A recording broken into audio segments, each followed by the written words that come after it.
Sir, this is what you are seeing is basically the fetal circulation. So in the fetal circulation, what we find is that this is the placenta. So these are the umbilical vessels comprising of the umbilical vein and the umbilical arteries. You will understand which one is the umbilical vein here. So this portion which is actually going and entering into the liver, so this particular red structure is the umbilical vein. We know there were two veins, a right and a left. So this is basically the left umbilical vein that is coming here.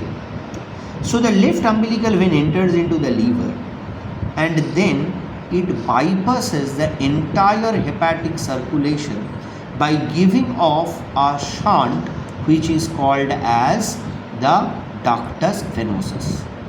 So the ductus venosus is here connected to the inferior vena cava.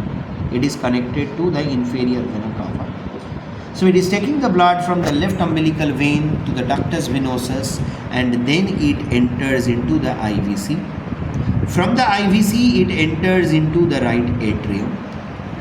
As it enters into the right atrium, it faces a challenge whether the blood should go into the right ventricle and then into the lungs. Now the problem is this is a fetal lung, so they are not inflated, there is no oxygenation here. So the blood that is coming from the placenta is already oxygenated, so it does not send the major amount of blood into the right ventricle. What it does is it uses another shunt which is known as the foramen oval. So through the foramen oval it will give the blood from the right atrium to the left atrium.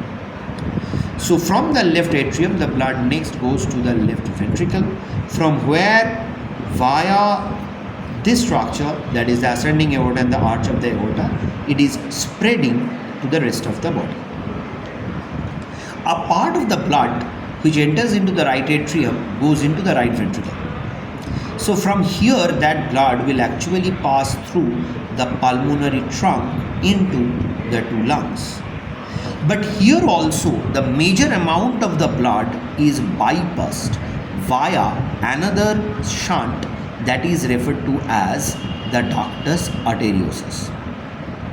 This ductus arteriosus connects the pulmonary trunk to that of the aorta distal to the left subclavian artery. Distal to the origin of the left subclavian artery. So from here on the blood will pass through the descending thoracic aorta and then it will pass to the rest of the body and eventually it will pass back into the placenta via the umbilical artery.